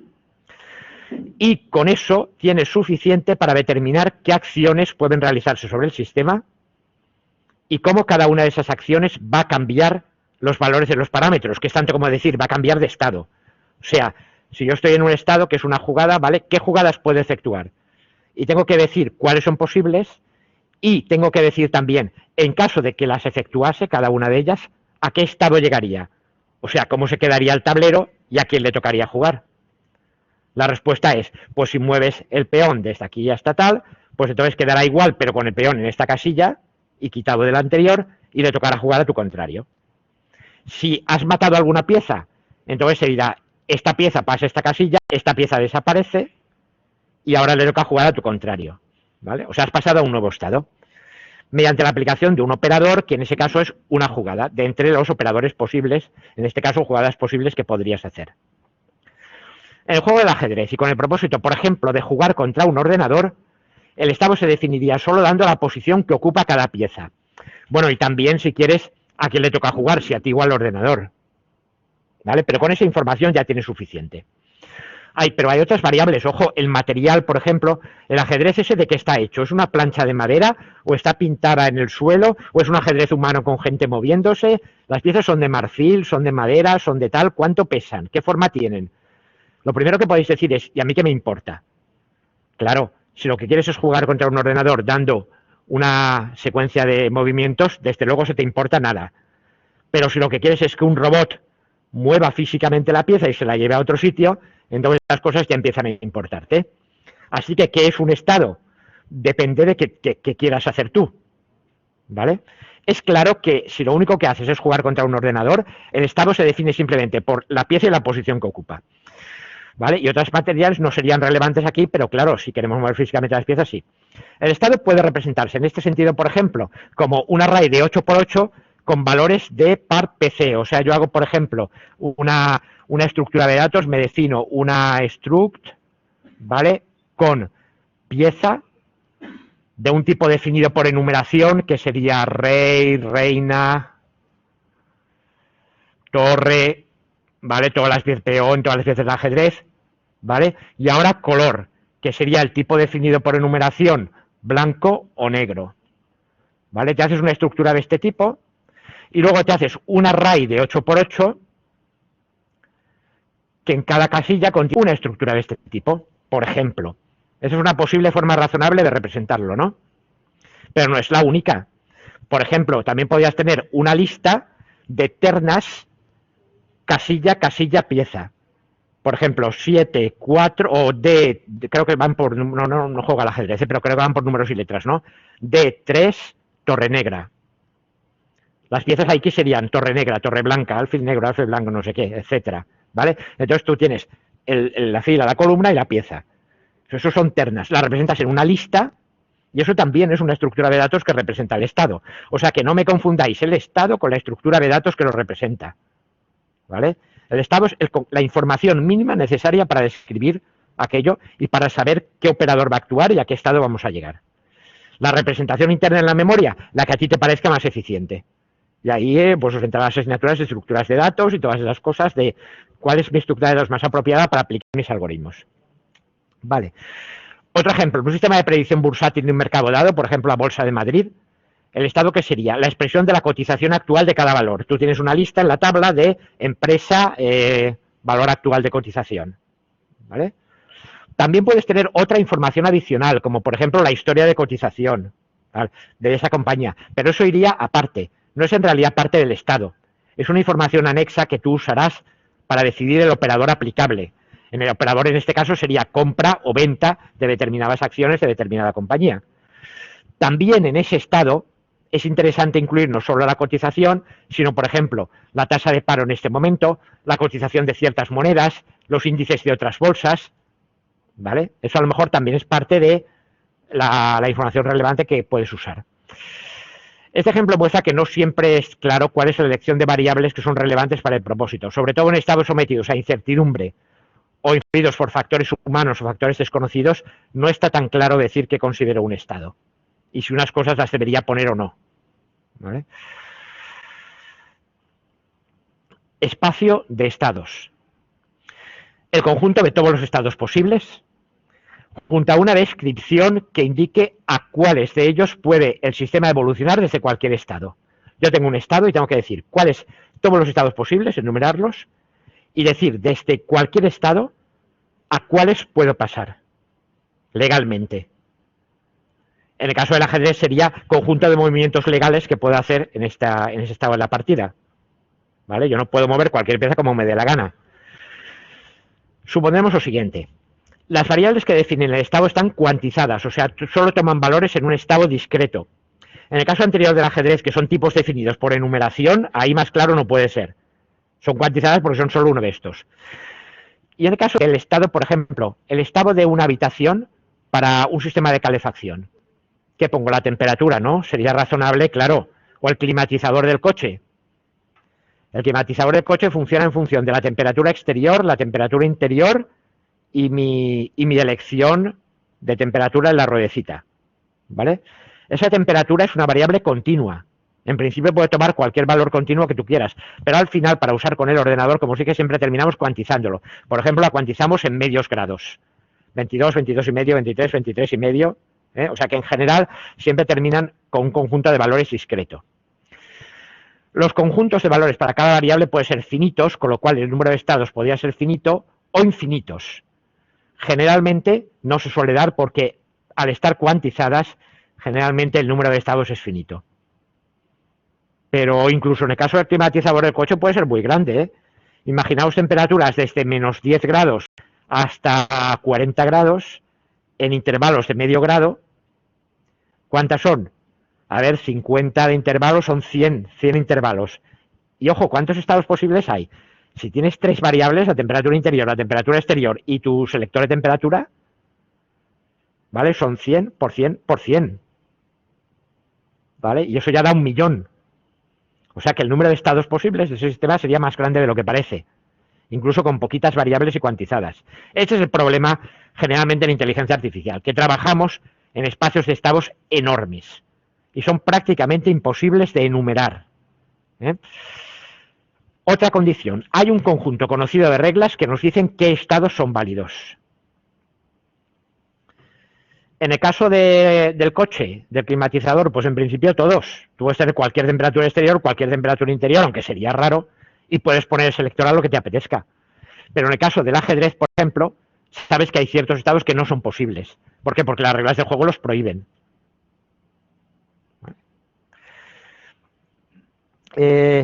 También el sistema evoluciona en instantes de tiempo discretos. O sea, lo cambias y pasa a otro estado. Lo miras, lo cambias y pasa a otro estado. Y se supone que mientras está cambiando de estado, solo está cambiando de un estado a otro y nada más influye en él. O sea que para ti el tiempo pasa en intervalos discretos. Lo vas mirando y tal. Vamos a modelizar siempre así. Incluso los sistemas continuos, al final el ordenador los monitoriza a intervalos de tiempo discretos. Por ejemplo, la temperatura o la calefacción y tal, cada, por ejemplo, medio segundo, el ordenador toma lectura. Y de acuerdo con ello va procediendo. Entonces el cambio se supone que va al medio segundo siguiente y al medio segundo siguiente, ¿vale? Lo que pasa en medio lo estoy ignorando. Hay un conjunto conocido de reglas que dice a qué estados puede el sistema a partir de un estado dado. Yo estoy aquí, ¿qué cosas puedo hacer? Eso se llama operador. A ver, ejemplos. En el ajedrez, ¿cuáles son los operadores? Los movimientos, todos los movimientos permitidos por las reglas son operadores. Algunos de ellos no se pueden aplicar en un estado concreto. Por ejemplo, tú no puedes mover la torre directamente delante porque a lo mejor delante tienes un peón tuyo. ¿Vale? Por tanto, eso no se puede hacer. Entonces, entre todos los operadores que se pueden aplicar, hay algunos que directamente no son aplicables y de entre los aplicables tú tienes que escoger cuál es el bueno. En el juego del Go, pues básicamente operadores habría tantos como casillas libres, porque la jugada consiste en coger una fichita de estas de Go y ponerla en alguna de las casillas libres. ¿Cuál? Pues la que tú elijas. ¿Vale? Se conoce como, bueno, además, para resolver estos problemas conoceremos cuál es el estado inicial del sistema, siempre. Te dicen, partimos de aquí. Generalmente, en ajedrez, pues una partida típica con blancas y negras organizadas según las reglas dicen que se empieza. En una partida de damas, lo mismo. En una partida de Go, el tablero vacío y cuencos llenos de piezas para cada jugador. O sea que el estado inicial lo sabes. Y ahora hay reglas para saber si un estado es estado final o estado meta o no lo es. La regla más tonta para esto, si los estados no son muchos, es introducirlos en una lista. Es decir, este y este son estados meta. ¿Vale? En el ajedrez eso no lo puedes hacer porque son demasiados. Pero hay una regla que te dicen, dado un estado del tablero, tú puedes saber si das jaque mate o no. ¿Cómo? Pues simplemente diciendo cuáles son todas las posibles jugadas a partir de aquí y viendo que en todas las posibles jugadas en que se pueda mover el rey, en todas ellas sería matado. Como el rey solo se mueve creo que una casilla en cada dirección, pues tienes 9 posibles, ¿no? Pues si te analizas todas esas 9 y si en todas ellas tienes alguna pieza al contrario que lo mata, eso es estado final. Claro, dices, ahí no las puedo enumerar las 9, sí, esas 9 sí, pero ojo, es que las demás piezas ¿En cuántas configuraciones pueden estar? Por eso estados ahí, estados finales hay montones y montones y montones, ¿vale? Entonces, en vez de enumerarlos, aquí lo que haces es dar una regla que permita reconocerlos. Aplicas un algoritmo y dices, vale, este era estado final. La forma de representar cada estado la vamos a ver en otro tema, que es representación del conocimiento. O sea, cómo todo eso lo puedo meter apropiadamente en la memoria del ordenador. Pero de momento, la forma de representar el sistema completo y su evolución es casi siempre en forma de grafo dirigido. Cada nodo, bueno, ya sabéis que habéis visto en estructuras de datos, ¿qué es un grafo? Un grafo es la estructura de datos formada por nodos y arcos, ¿vale? Un grafo se puede representar de varias maneras, por ejemplo, directamente dibujándolo. Se puede representar también en forma de matriz, donde aquí tienes todos los nodos del sistema y aquí tienes un valor indicando si hay o no, un valor booleano, indicando si hay o no arco entre esos dos nodos, ¿vale? El grafo era un conjunto de nodos y un conjunto de arcos. Los arcos, el arco era básicamente un grafo, ya lo viste también como algebraicamente, como dado un conjunto de nodos n, era una aplicación de n2 en el conjunto 0,1, que se puede representar mediante una matriz. Pues bien, casi siempre se hace en forma de grafo dirigido además. También viste que había grafos dirigidos y no dirigidos. Dirigidos es los que, cuando tú pones un arco entre dos nodos, has de decir en qué sentido va, y no dirigidos es cuando el arco se entiende que puede funcionar en los dos sentidos. Naturalmente, todo grafo no dirigido es equivalente a un grafo dirigido que duplica cada arco. Un grafo no dirigido, tú lo transformas en un grafo dirigido sustituyendo cada arco por dos, uno en este sentido y otro en el sentido opuesto. Ahora, hay una regla que dice que se puede pasar de uno a otro en un solo instante de tiempo discreto. O sea, cada operador, aquí los estados del sistema son nodos y los operadores son arcos. ¿Vale? Arco es equivalente a lo que hemos visto como operador. Nodo es equivalente a lo que hemos visto como estado. ¿Vale? Cada nodo está etiquetado como un estado, cada arco como un operador. Además, cada arco puede tener asociado un coste, aquí no lo he dibujado, pero podría haber un coste, que es un número real normalmente positivo, que indica el esfuerzo o los recursos que supone aplicar ese operador. En el caso del viajante de comercio, los nodos serían las ciudades. De cada ciudad, ¿cuántos arcos salen?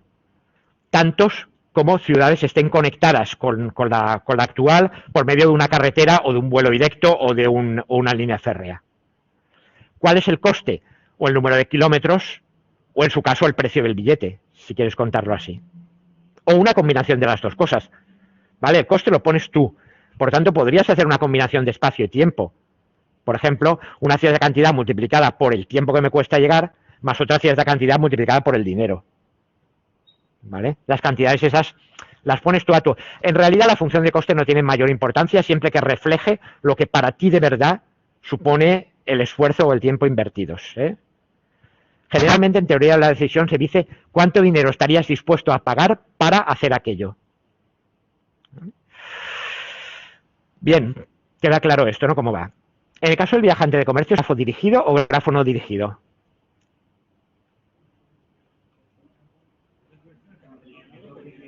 En general, en general diríamos que no dirigido, porque siempre que vas de una ciudad a otra normalmente puedes volver.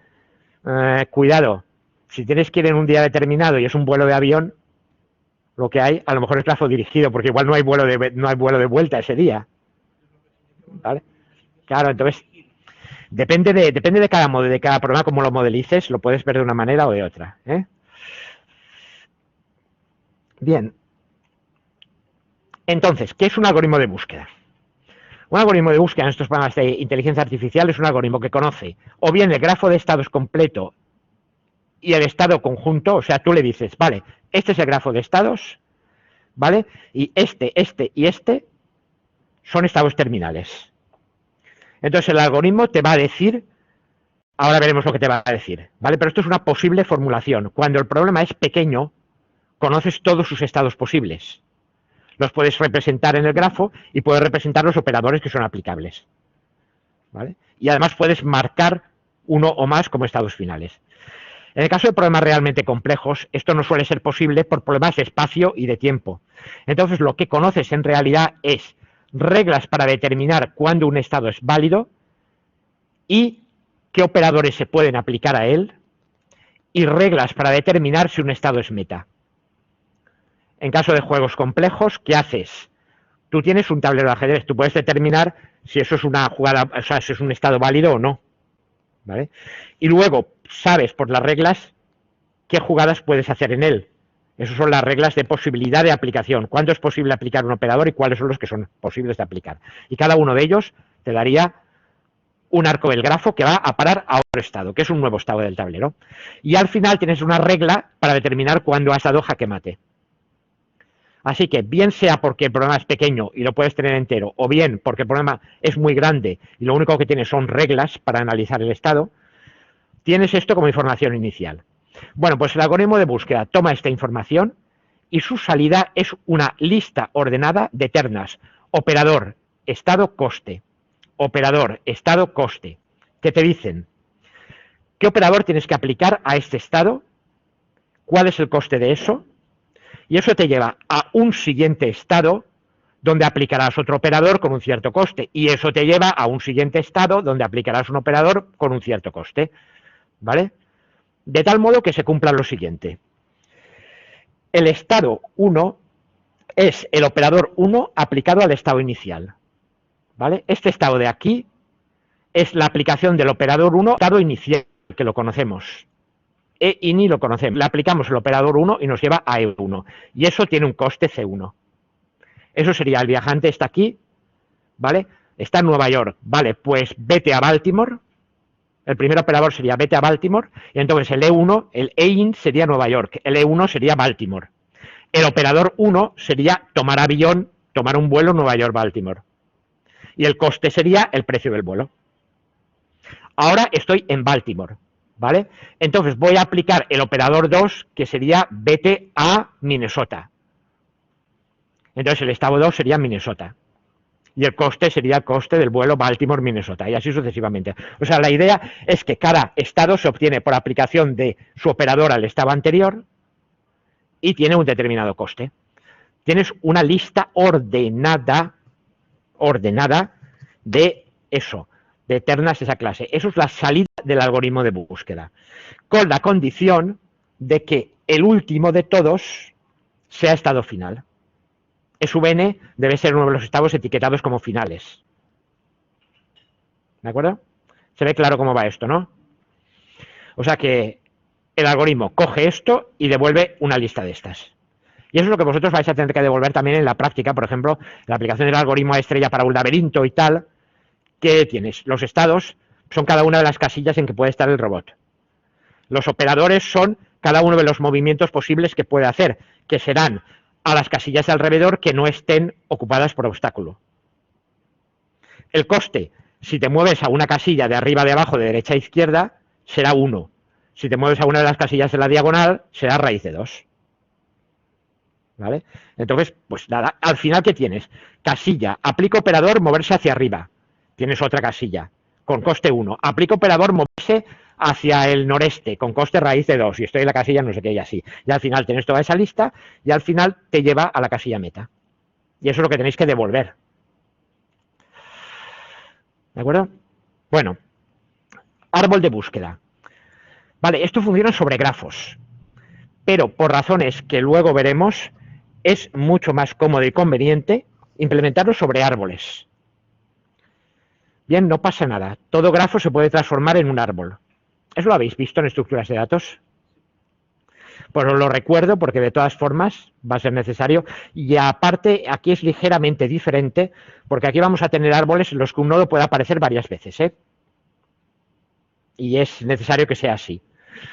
Árbol de búsqueda es una estructura de datos árbol en que se representa como nodo raíz el estado inicial. Y como nodos hijos, todos los estados a los que se puede llegar desde el nodo padre por aplicación de un válido.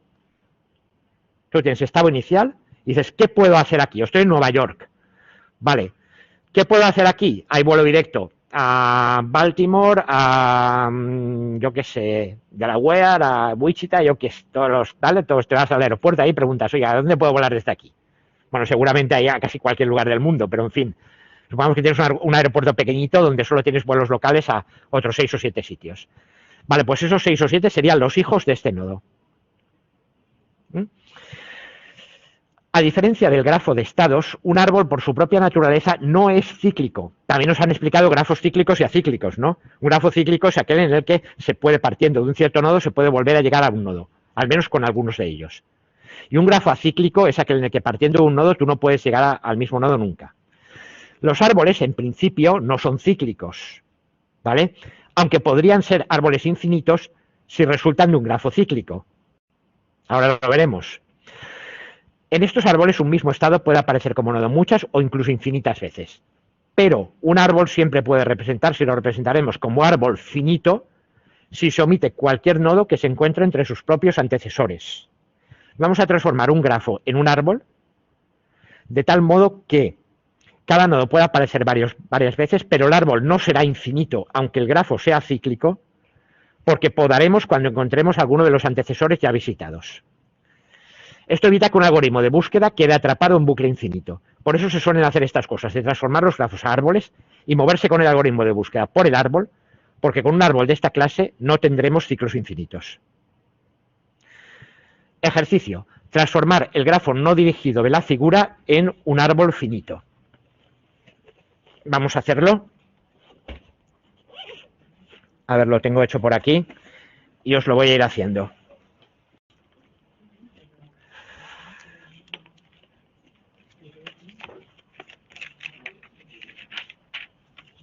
Aquí está. ¿Vale?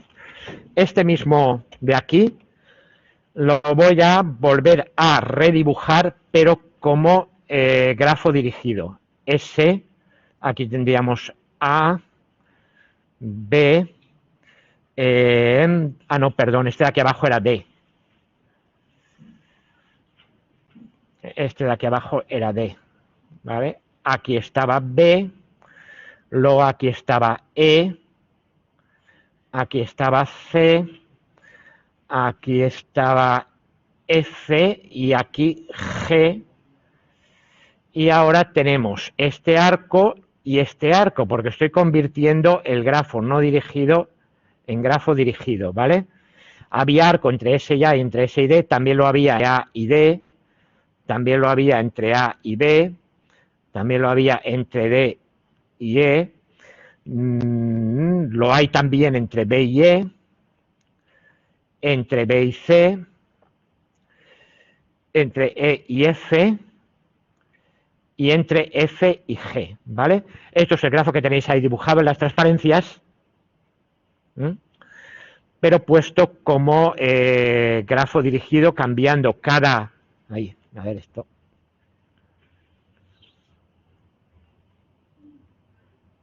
Cambiando cada arco por 2, por un arco doble. Vale, imaginemos que el nodo inicial es ese. Esto nos lo tienen que decir, ¿eh? Nodo inicial es ese. ¿De acuerdo? ¿Cómo transformaríamos esto en un árbol? Primero debemos partir del nodo inicial, que es ese. ¿Vale? ¿A dónde podemos ir desde ese? Podemos ir o a A o podemos ir a B. Por cierto, que estos arcos tenían coste, ¿eh? Este era, a ver que, bueno, ahora lo miraré el coste porque no lo tengo delante, pero ahora lo pondré y lo pondremos. Bueno, desde ese podemos ir a A o a D, ¿no? Vale. Desde ¿a dónde podemos ir? Podemos ir o a S, o a D, o a B. Sin embargo, si fuéramos a S, tendría que S ya está entre los antecesores de A, por tanto no lo pongo. Entonces solo pongo desde A hasta B y hasta D. ¿Vale?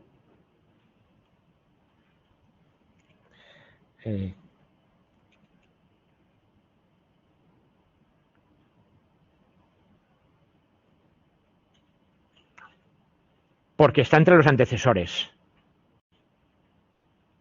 ¿Vale?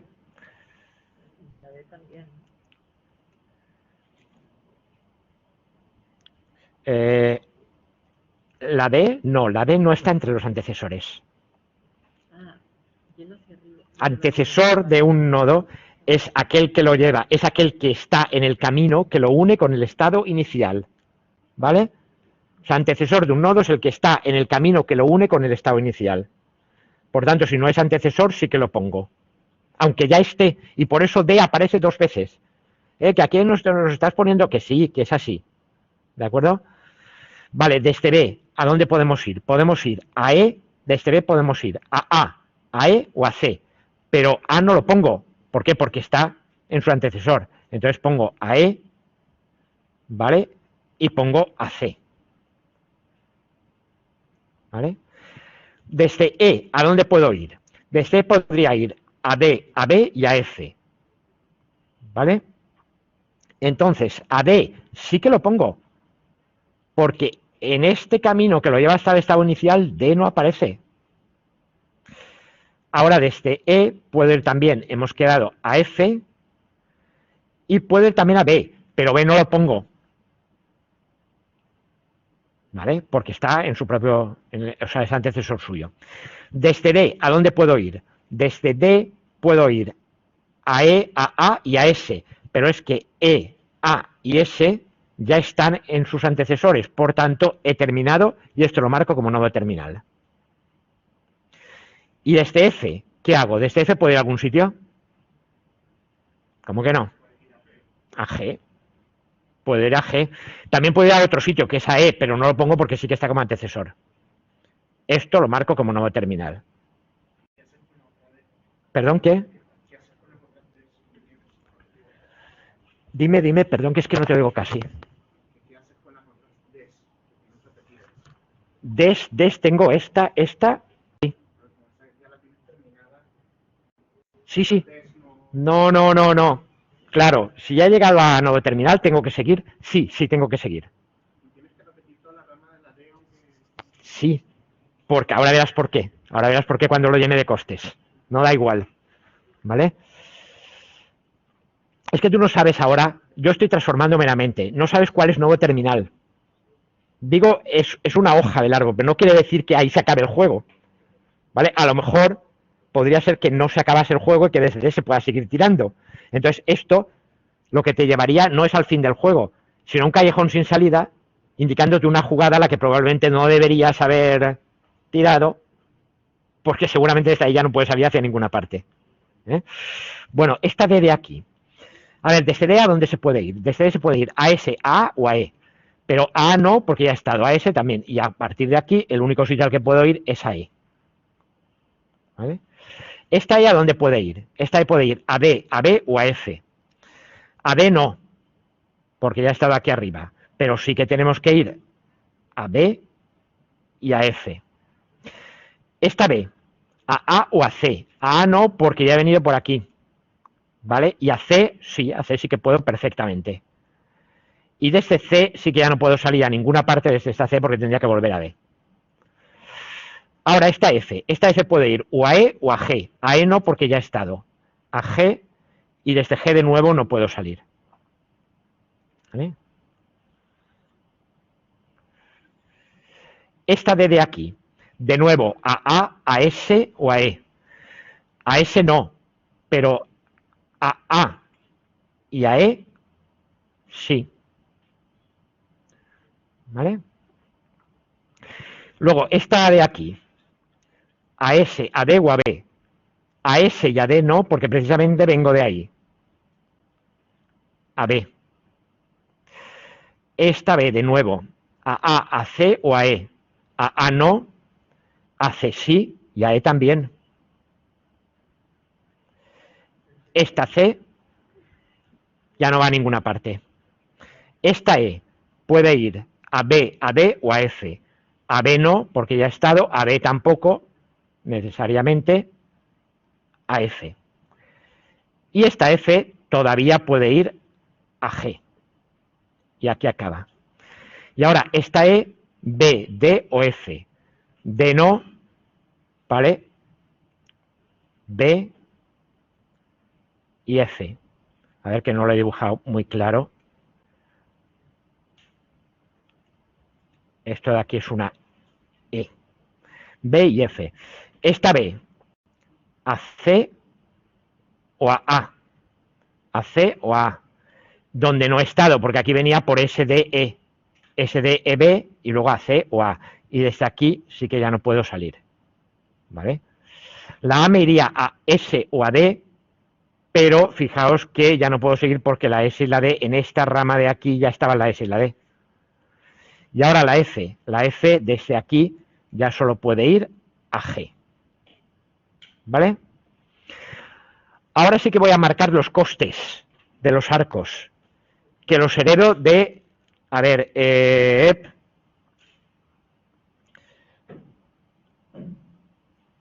a ver, si los veis, es que está muy, si los veis ahí abajo, fijaros que había 2, 3, 3, había números, ¿vale?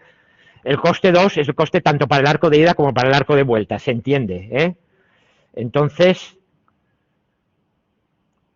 voy a marcar los costes, esto es un 2, esto es un 3, y luego que tenemos por aquí 3, 1, 3, 1, 1, 3, 1, ¿vale? Y aquí 1, 3, 2, después está que 1 y, a ver, 1 y, que vea yo que la nota que tengo por aquí, un 3, ¿vale? Y luego por aquí era otro 3, luego aquí era un 2, después aquí que había un 1, un 1, un 3, un 1, un 3, y ahora aquí otro 3, un 1, 3, 2, 2, 3 y 2, ¿vale? Y ahora con estos costes, bueno, primero que nada, ¿cuál es la profundidad máxima de este árbol? 6, 6. La rama más profunda es 1, 2, 3, 4, 5 y 6, esta de aquí. ¿Vale? Vale. ¿Cuál es el índice de ramificación? Bueno, aquí se suele preguntar índice de ramificación máxima e índice de ramificación mínima. Pero en este caso, ¿cuál es el índice de ramificación? 2. Obviamente, cada tal. Os encontraréis en los árboles de juego, sobre todo, que el índice de ramificación es variable. ¿Por qué? Depende del estado en que estés, puedes hacer más o menos movimientos. ¿Vale? Cuando estás al inicio de una tabla de ajedrez, puedes elegir un montón de movimientos, cuando ya estás al final, pues solo te quedan muy poquitas elecciones. O sea que el índice de ramificación, hay que preguntar en principio cuál es el máximo y el mínimo, y se puede calcular el índice de ramificación medio del árbol también, etcétera. Luego, ¿qué más? ¿Cuál es la profundidad media? A ver, aquí lo que habría que calcular, aquí habría que ver todas las ramas que acaban en un nodo que ya no tiene salida.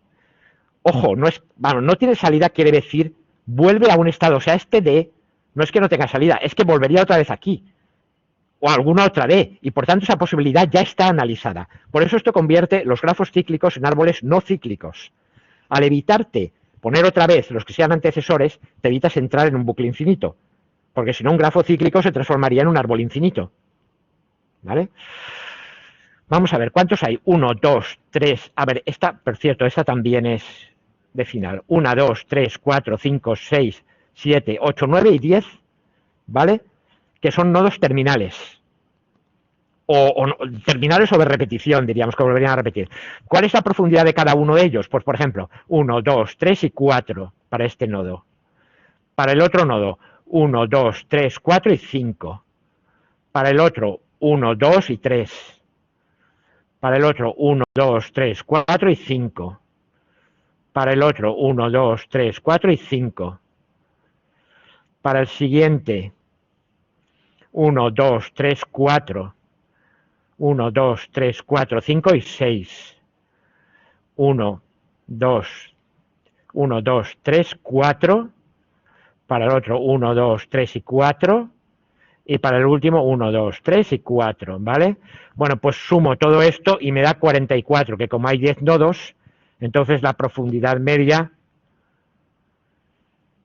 es igual a 44 partido por 10, que son 4,4. ¿Vale? Eso te da una idea de la complejidad del juego en cuestión. Sirve para caracterizar esencialmente cuánto te queda para acabar y así. Vale, el índice de ramificación medio también lo calcularías viendo desde cada nodo, no esto ya no terminal, sino desde cada nodo, cuántas ramas salen. Cuentas el número de nodos y divides. Pero aquí está claro que son 2 para todo, pues la media también son 2. No hay nada que decir, ¿vale? Tenemos 17 nodos no terminales y 10 nodos terminales en este, ¿vale? Bueno, ya hemos transformado esto y ahora luego me lo traeré para hacer recorridos. Bueno, de hecho, vamos a ver. Vale, habéis visto entonces cómo se transforma un grafo en una... ¿Y por qué está varias veces? Vamos a ver, cuidado. Yo llego al nodo A, pero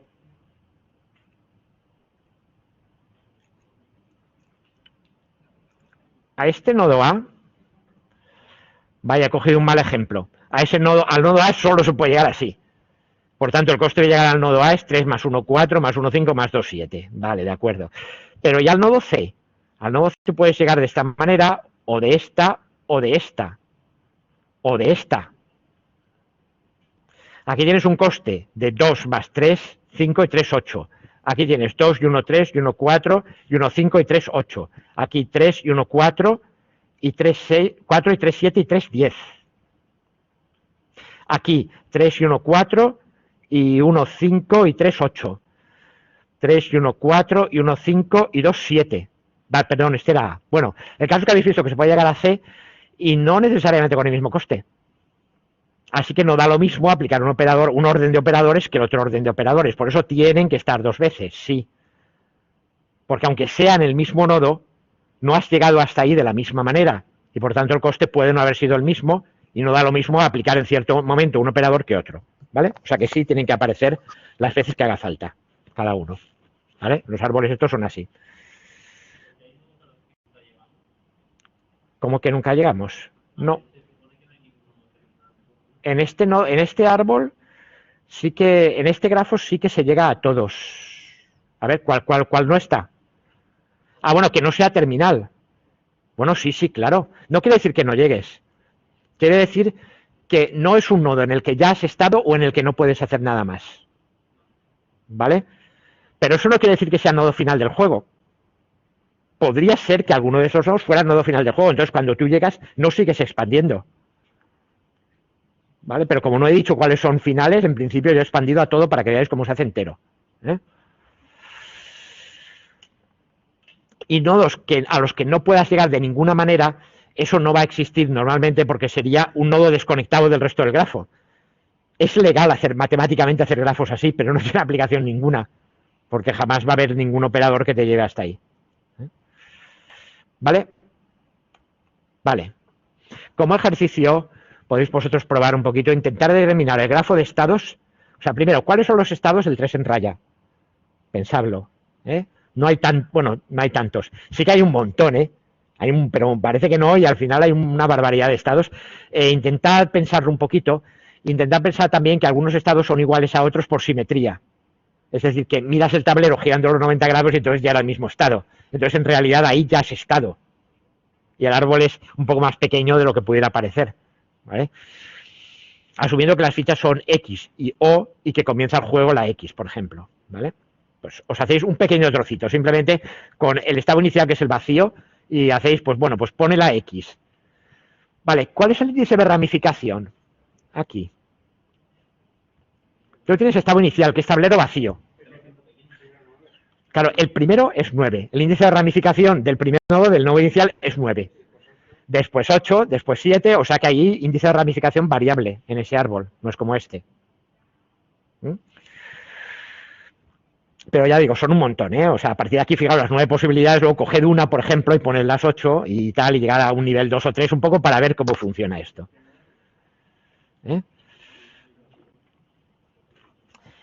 Ahora, estrategia de búsqueda. Una estrategia de búsqueda es una regla o conjunto de reglas que determina cuáles de los nodos descendientes del nodo actualmente explorado debe ser el siguiente. O sea, yo estoy en un punto de este árbol y me puedo mover a varios hijos. ¿A cuál me muevo? Hombre, lo idóneo sería a todos. Simulo el movimiento, no me muevo realmente, sino simulo en la memoria del ordenador el movimiento a todos ellos. Me voy moviendo y veo qué va pasando y luego de todos esos a todos los demás. ¿vale? Y de hecho, la estrategia de uso de la fuerza bruta en el ajedrez es esta, ¿vale? Moverse a todos los posibles. Pero ¿por qué no se hace eso? Porque no caben físicamente en la memoria, directamente. Cualquier representación que tú hagas es que no va a caber, ¿vale?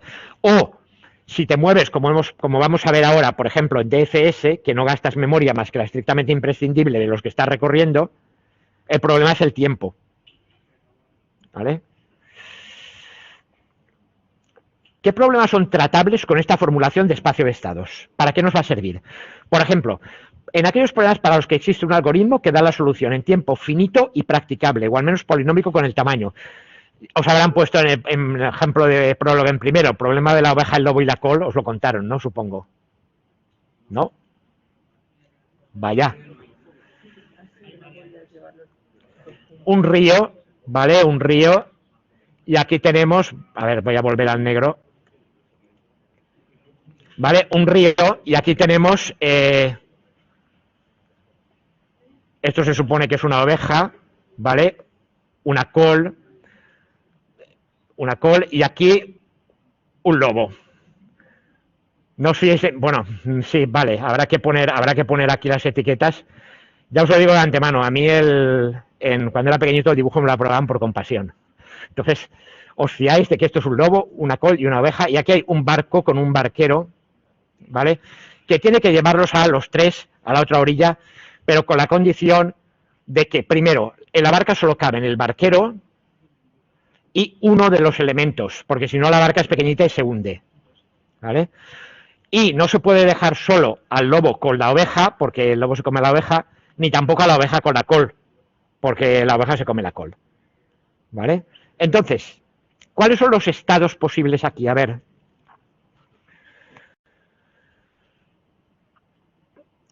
¿Cómo viene caracterizado un estado? Un estado podría ir caracterizado, por ejemplo, con una lista, bueno, un conjunto de dos listas, orilla derecha y orilla izquierda, ¿vale? Aquí se indica qué elementos hay. En el estado inicial lo que tienes es el barquero, la oveja, el lobo y la col, y aquí no tienes nada, ¿vale? ¿Cuál es el estado final? El estado final claramente es este. El barquero, la oveja, el lobo y la col en la orilla izquierda y nada en la orilla derecha, ¿vale? ¿Cuáles son los operadores posibles? Pues para este estado, por ejemplo, un operador sería barquero traslada oveja, otro barquero traslada lobo y el tercero barquero traslada col. ¿Qué operador conviene aplicar aquí de los tres? El índice de ramificación del árbol en este caso es 3. ¿Qué operador conviene aplicar? Obviamente barquero traslada oveja, ¿vale? Porque si traslada al lobo, la oveja se come la col, y si traslada a la col, la oveja se come al lobo. Así que, vale, operador, barquero traslada oveja, BTRO, por ejemplo. ¿Y esto a qué estado nos llevaría? Esto nos llevaría al estado, aquí lobo col, y aquí barquero oveja, ¿vale? A partir de aquí, el barquero tiene que volver. El único operador posible es barquero traslada nada. Bueno, no, hay otro, barquero traslada oveja. Pero lo vamos a aplicar porque volveríamos al estado inicial. Eso que os he dicho antes de este, dice de aquí y aquí. Entonces ves que vuelves al estado inicial y entonces no sigues aplicando, el árbol se corta ahí. Bueno, pues con todo esto se ve que hay una solución muy sencillita porque el espacio de estado es realmente pequeño. Ya os podéis imaginar cuál es la solución. El barquero traslada a la oveja, se vuelve, entonces traslada al lobo y vuelve con la oveja, y entonces coge la col, traslada la col, y luego vuelve otra vez y traslada la oveja. Bueno, las torres de Hanoi también, este sí que lo habréis visto, ¿no? ¿O tampoco? No, por Dios.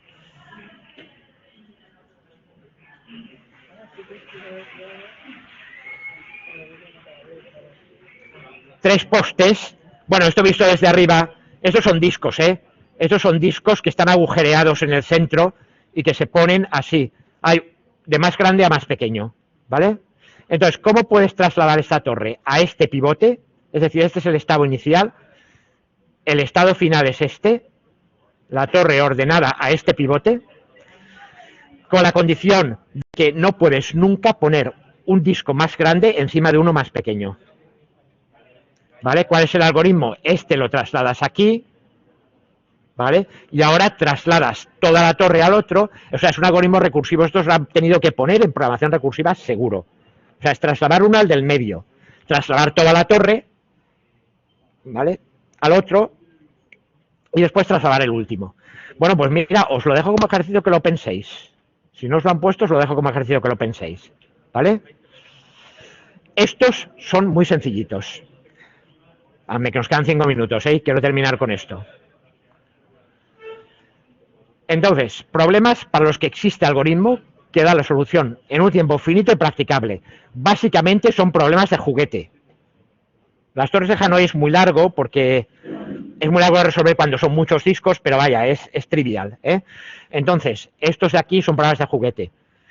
Luego, problemas para los que existe algoritmo de solución en tiempo finito, pero es computacionalmente intratable. El ajedrez, en realidad, tiene algoritmo de solución en tiempo finito.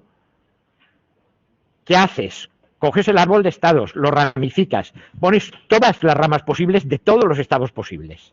Lo recorres entero y automáticamente tienes cuál es la jugada que deberías hacer en este momento. Con un algoritmo de ese estilo, ¿qué ocurriría al final, por cierto?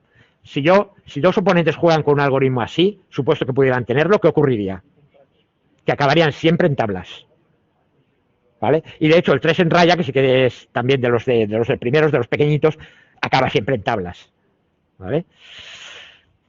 Entonces, claro, ¿qué pasa? ¿Por qué estos los resolvemos, sin embargo, los vamos a resolver con técnicas de inteligencia artificial? Porque aunque sea, en teoría, de tiempo finito, es intratable absolutamente. El número de estados y el tiempo necesario para recorrerlos es mayor que la edad del universo, literalmente. Así que no se puede hacer. Y luego, el tercero son pruebas para las que ni siquiera existe un algoritmo que te garantice encontrar la solución en tiempo finito. O sea, no sabes si se puede llegar a la solución en un tiempo finito. Estos son raros, ¿eh? Y sobre todo es muy raro probar que un problema es de esa clase. Que los haya, sí, pero al final no sabes si de verdad tienen o no tienen solución y tal. Hay un caso particular que es la demostración de teoremas en lógica formal de primer orden, que está probado que es de este tipo. O sea que no hay algoritmo para encontrar la solución en un tiempo finito. Las técnicas de inteligencia artificial se ocupan de encontrar soluciones aquí y aquí, porque esto es programación de la de toda la vida. Y esa ya la habéis visto. Bueno, deberíais haberla visto. Es más, hasta deberíais saberosla. Entonces, la inteligencia artificial se trata de encontrar soluciones a esto de aquí, pero ¿cómo? Claro, si no podemos no tenemos un algoritmo definido, no lo podemos llegar hasta el final, entonces lo que vamos a hacer es usar heurísticas, es decir, reglas basadas en el conocimiento del programador que me dicen qué tendría que hacer a continuación. Esa es la diferencia esencial entre las técnicas de inteligencia artificial y la programación clásica. Usa algoritmos también, porque como os dije, todo es algorítmico, pero usa heurísticas en el sentido de que, así como en un algoritmo tú llegas a la solución y sabes que es esa y puedes probar que no hay otra mejor, porque las has visto todas, aquí no.